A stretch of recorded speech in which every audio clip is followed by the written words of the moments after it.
Okay, finally, you are looking live at 28 Pittsburgh Street, Columbia, Ohio, for Monday's installment. This is the 8th of November. A very significant event happened in 1965, which I don't have time to get into, but there was a song made about it. So if you're bored later, you can look up the song, the 8th of November. Not a pleasant thing, but a reminder of freedom isn't free. Happened in the fields of Vietnam on November 8th, 1965. So can't do it now, but those of you that love history, maybe you can do it later. Okay, we need to move on, like I said, ambitiously, or I don't think it's ambitious at the time, but test is scheduled for Thursday. That depends on how much we get done, which starts right now. Should we put 24/16 Spanish? All right. Rest of politics. We talked about Teddy Roosevelt being the dominant figure of this progressive era and his conservationism, right? You have more than maybe you've heard of these things called Jim Crow laws before. Hopefully now you got a better understanding. The 13th, 14th, and 15th Amendment after the Civil War and Reconstruction, when the North left there and the South said, okay, we got this now. We are not going to revert back to our old ways. Well, guess what? Next generation of politicians come up and they revert to their old ways. And they find every way they can around those Civil War or Reconstruction amendments to make it so they're not disobeying the law, but they're being disingenuous because they're simply trying to reassert white dominance over the black man over the next, unfortunately, almost a whole century. They get away with a lot of these shenanigans until about the time I was born and American people finally said, that's it. Under the leadership of Martin Luther King Jr. Okay, those were the Jim Crow laws. Things like you can't vote unless you have enough money. You can't vote unless you can read or write. The Supreme Court actually upheld that segregation between blacks and whites. Companies were allowed to actually make it so that black people couldn't drink from the same fountain. They couldn't use the same restroom. They had to sit in separate places in public transportation. They couldn't chew gum in class. All those kinds of things. The Supreme Court upheld those things. So, you know, if you're chewing gum, it's one thing you would try to set. When you think you would try to be like real, like subtle about it, you know, I like to enjoy having some gum, so I don't want the teacher to see it. Instead of sitting out there as the teacher looks out for like this. Did you swallow it or are you throwing it away? I'll throw it away. Don't do that. I'll throw it away. Yeah, thank you. All right, Plessy versus Ferguson. I told you that if you're going to college, you will hear about this Plessy versus Ferguson case like many times. This might be the first time. You'll hear it many times after this. Yeah. We talked about these two men coming to the forefront of being black leaders at this time in America, Booker T. Washington and W.E.B. Du Bois. They had kind of different strategies. How are we going to make it so there's more equality? We fought the Civil War, we've got the amendments, but still, in practical terms, people are not treating us like equal citizens. How are we going to attack that? We need to educate. Listen, the white man's never going to respect the black man as long as they see them as being inferior to them in education. Booker T. Washington really emphasized we've got to educate our black people so that they can participate in the academic arena and be able to show and prove their worth. Du Bois said, well, that's all good. But really what we need to do is take this to a legal system. The United States Constitution, which some people would say, the Declaration and the Constitution, what some people would say set up this racist country. That's one narrative you'll hear that's kind of dominant in colleges today. But the other side of the coin is it was because of the Declaration and the Constitution that we're able to get rid of slavery. Slavery's been a thing, as you know, for 6,000 years, right? How did it end? Guess how? Great Britain and the United States and the Constitution and Declaration that led to the wherewithal to say, whoa, slavery worldwide now is very limited, right? You probably know that there are places that still slavery takes place, but it was eradicated. Well, these two men back then were trying to lead the charge, lead the fight in two different fronts, education and legal system. This is the newest part of your notes. You may have heard of this. Has anybody ever heard of the National Association for the Advancement of Colored People? This is, if you heard of it before, you may have heard of it described like this. The NAACP. Raise your hand if you ever heard of that. No one? Wow. The NAACP, very prominent organization in America that had its roots back in 1909 during the Federalist time. I don't get that out there. Is it gone? Kind of. They established this legal organization to help make it so there would be equality for all. And by the way, while you're writing that, you might think, you shouldn't use this term. Listen, for your information, I remember in 5th grade trying to teach you about things like you say Japanese, you don't use word like Japs. I say it real softly so you remember you don't call people that. Or you say Arabs, not Arabs. Remember learning that? I hope you remember learning that. So you're not out there talking and you talk like that and people go, whoa. Because for whatever reason, legitimate, because usually when people talk like that, they were saying it in a very condescending way, that you don't use terms like that. It used to be a perfectly acceptable term for people with darker melanin in their skin would be, say, colored people. Today, we don't use terms like that. It used to be, people say Negro. Today, we don't use terms like that. So you got to be aware of those things, right? Yeah. Yes. So actually, about 20 years ago or a little more than that, it was trending towards you wouldn't even use the word black anymore because it was all going to be African American, right? But somewhere along the line, people kind of like said, whoa, we can't.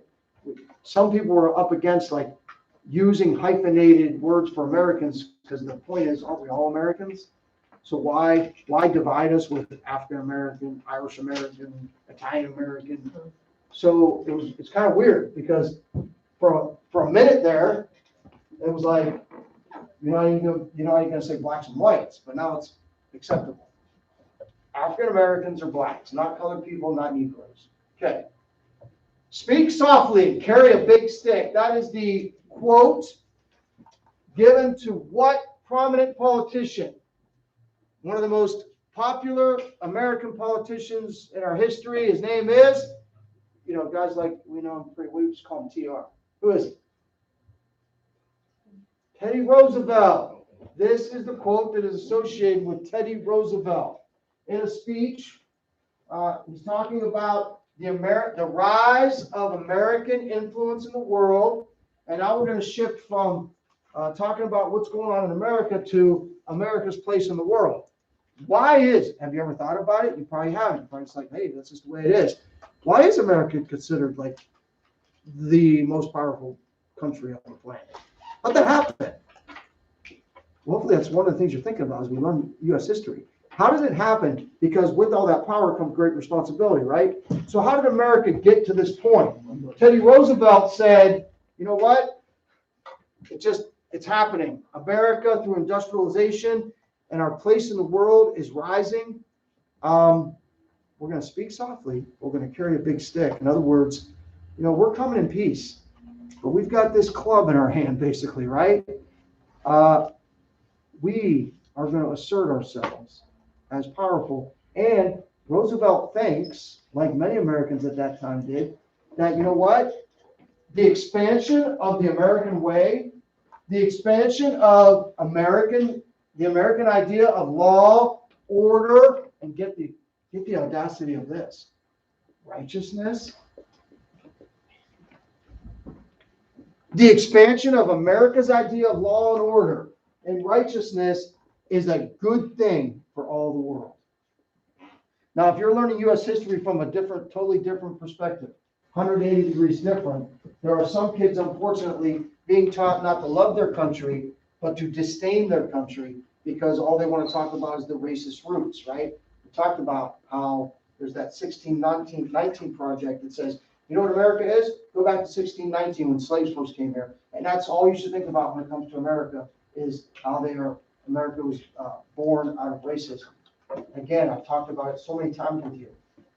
Is that true that there was racism in America? Yes. Is there still? Yes. You know, the only place there won't be in heaven. We're not going to have heaven on earth. But America was, the American Declaration and Constitution were the vehicles that led to the eradication of not just slavery here, but in all the world, practically.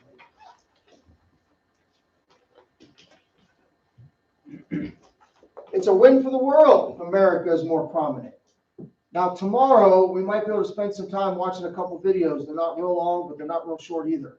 Like today, this video is put here because it's going to talk about how Roosevelt and America, actually the video doesn't emphasize Roosevelt as much as it should, but America's prominence in the world comes out of something called, not World War I, not the Civil War.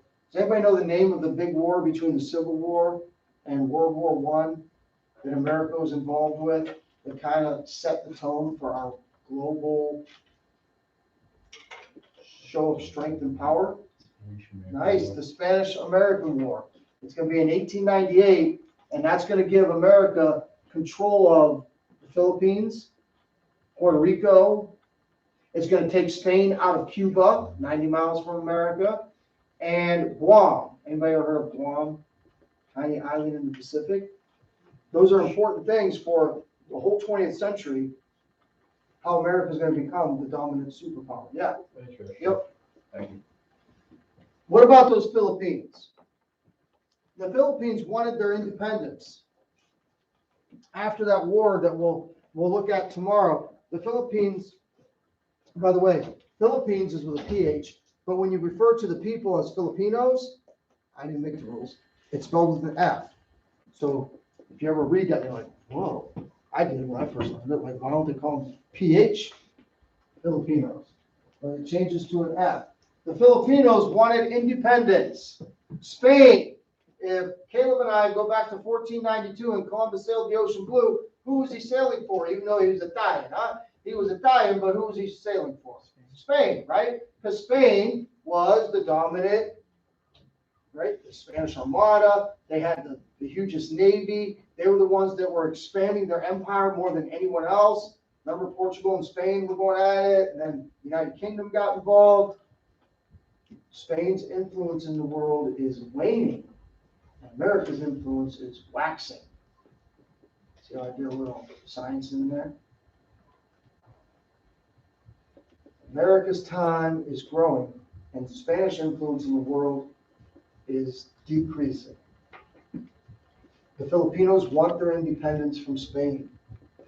And after the Spanish-American War, guess who controls what's going on in the Philippines? We do.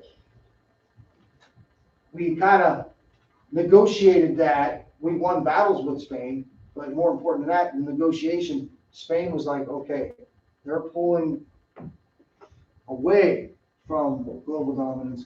We're ushering in a new era of American dominance. And the U.S., behind future President William Howard Taft as governor of the Philippines, he's the one kind of in charge to make sure that the Filipinos do not only get their independence from Spain, but also work towards being able to govern themselves, and the United States doesn't have to be their governor. Does that make sense? So again, other perspectives on teaching U.S. history. How do you think they're going to tackle this? Oh, imperialist America, thinking they can control what goes on in the Philippines. Is that quote unquote right? Well, the thinking, again, from Roosevelt and other progressives at this time and all the Americans is, hey, American influence in the world is a good thing. What we've established now, 120 years of American government and the freedom that's been established in this country, wouldn't that be good if all peoples of the world can enjoy the liberty that Americans enjoy? American expansion of our idea is a good thing. And generally, it's been a good thing for the world. Otherwise, we would still be living in a world where slavery was accepted.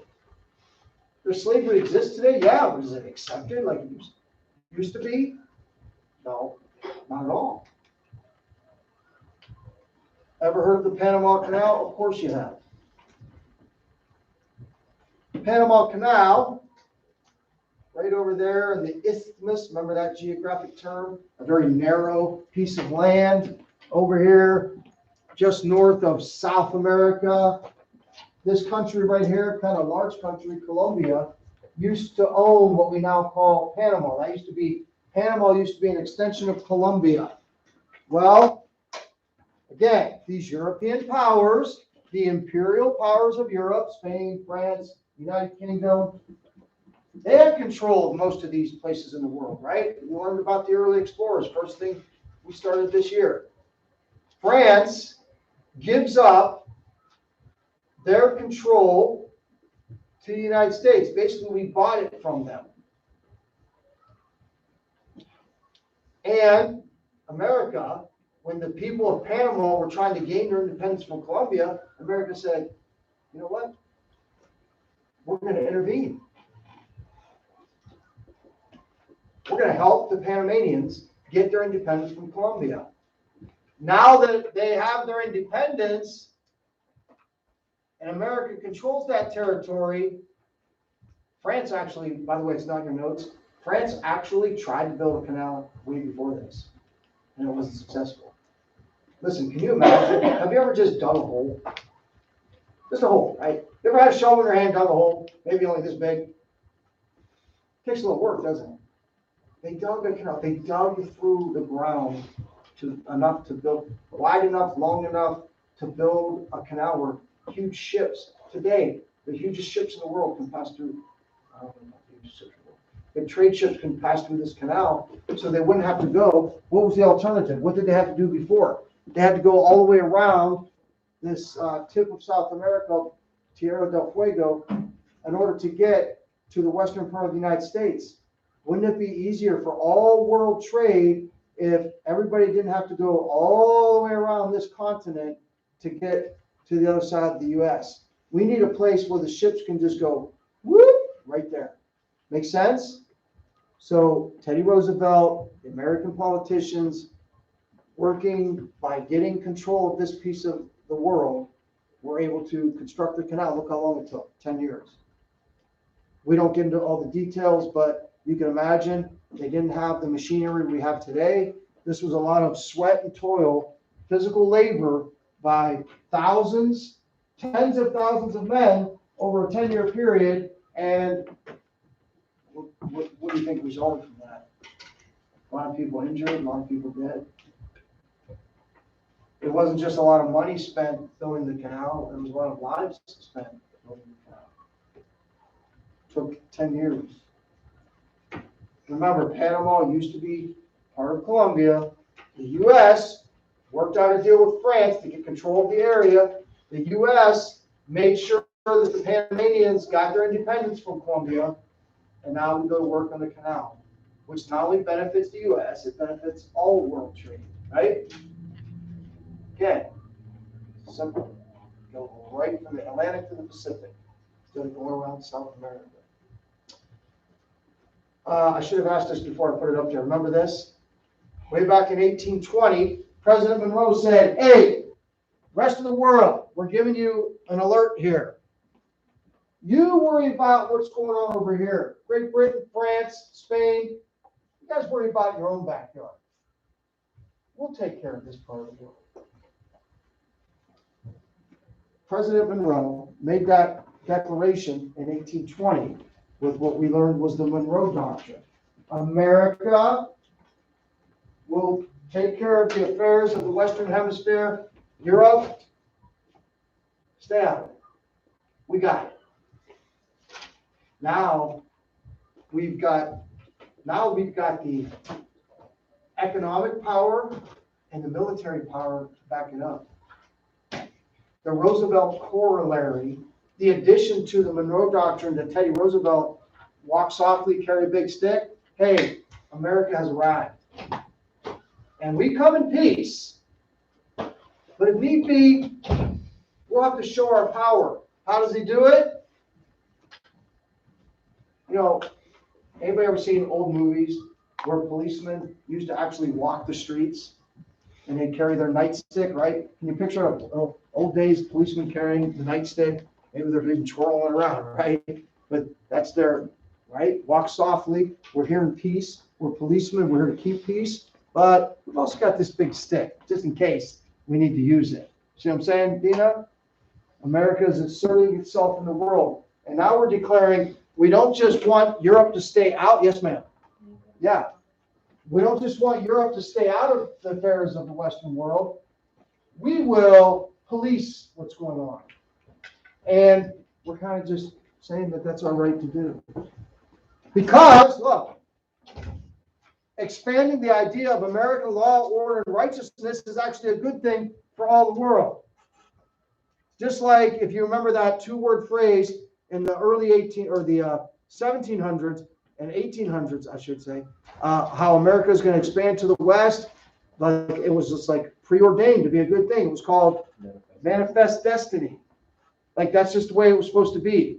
This is just the way it's supposed to be. America not only expanded from sea to shining sea, and now it's good for the world if America expands how we live, the American way, to the rest of the world. And you're growing up in an era where the academics, the academicians, the people that are controlling the colleges and universities are going to try to teach you that that's actually how and how wrong it was for America to assert itself this way. Well, here's what I say. Let's look at all the positives and negatives. Whenever you're about to make a decision on something, you should weigh the pros and the cons, right? Well, if you look at the world today and the idea of American influence in the world, and you weigh the pros and cons, are there a lot of cons? Sure, because America's not perfect. But if you put them up against all the pros, all the billions of people that have gained their independence and their liberty because of the American idea, then good outweighs the bad. What about Japan? Japan, as you know, not the biggest. You probably know enough about history and know they've been pretty influential, right? But Japan, because of their geography, they control this series of islands with the mainland there off the coast of China. By the way, talking about what words you can and can't use, like colored people, one of the things you wouldn't want to do in China is act like they're the same as the Japanese. One of the things you wouldn't want to do in Japan is act like, oh, they're the same as the Chinese. No. Right? So if you don't know a lot of people from the Orient, you might think, you don't even know the difference, right? Would you know the difference if someone walked in if they were from China or Japan? Most likely not, right? But you wouldn't want to insinuate something like, is that my phone?